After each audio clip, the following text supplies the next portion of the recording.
before I get into what I wanted to talk about, which is my favorite book series, I wanted to apologize for not putting many videos up. I've been busy with college, and I'm pretty sure that can just sum everything up. Just college is the main reason why I won't be putting out many videos. I mean, I have so many assignments and stuff, so I don't really have time to read or videotape myself talking about the books I read, and then also just like money, and then also I'm far away from like the hard copy books, which I prefer to read than like Kindle or finding it online.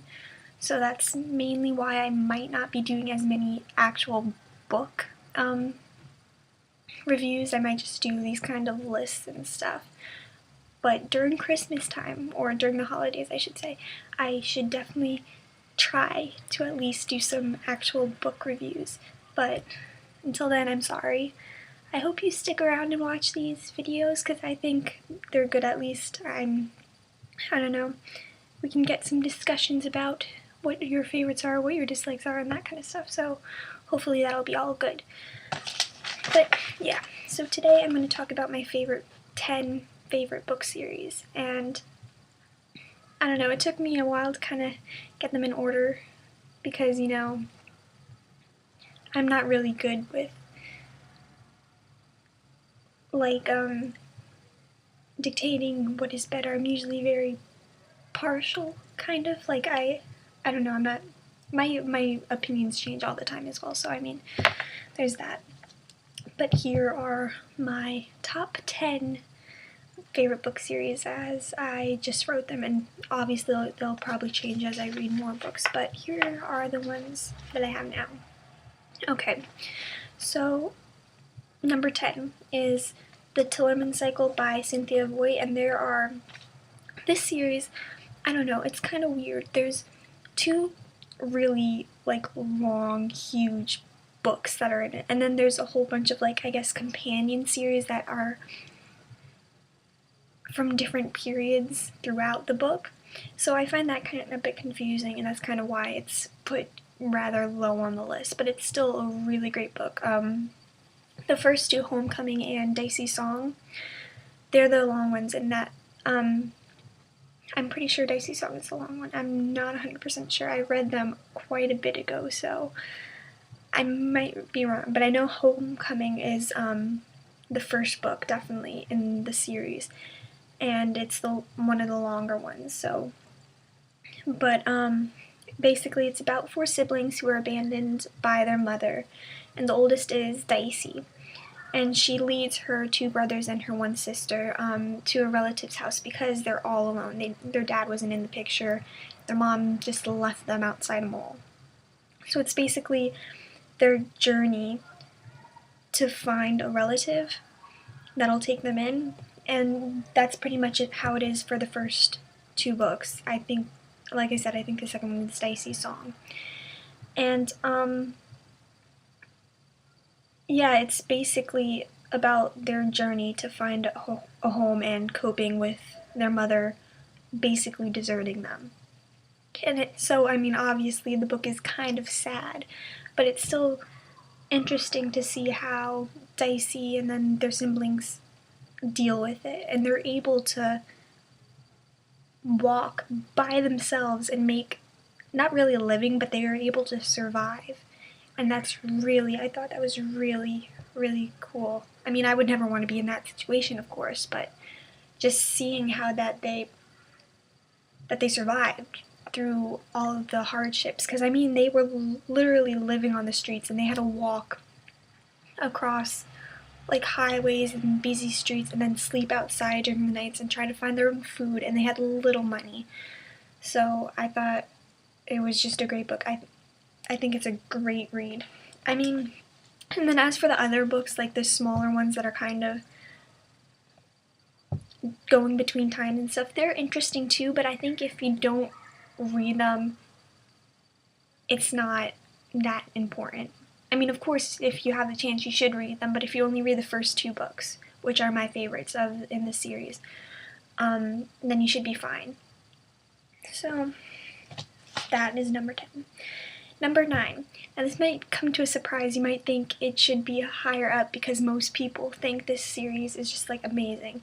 But I placed The Hunger Games by Susan Collins at number 9. If you haven't read the book, then where have you been for the past couple years? Why haven't you read them? It's been popular for a while.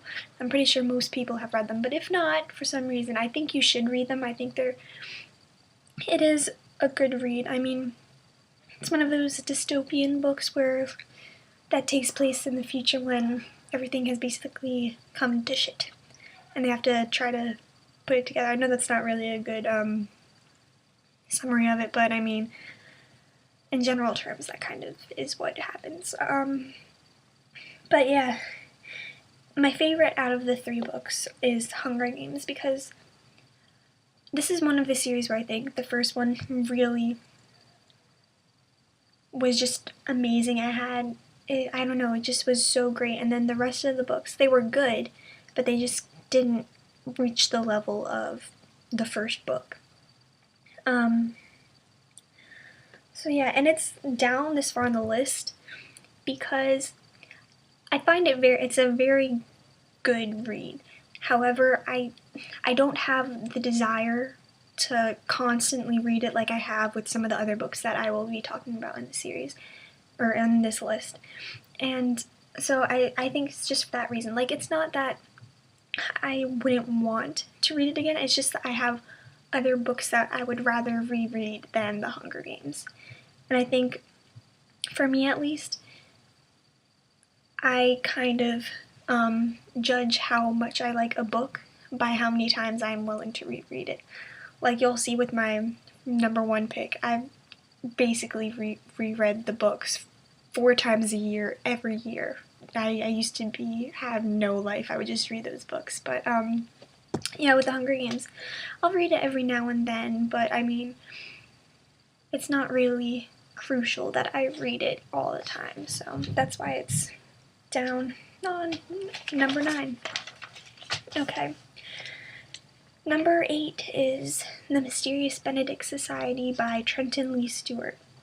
There are 3 books in this series, and they're all basically about this man, Benedict, who auditions people to become a part of his society, and they're all younger kids, and they all have like different aspects of intelligence. Like, one of them is really smart, he memorizes everything. The other one uses different skills or contacts and stuff to figure things out. I don't know how to word it, but another one just uses, like, is really good with building stuff and making innovating stuff that'll help her.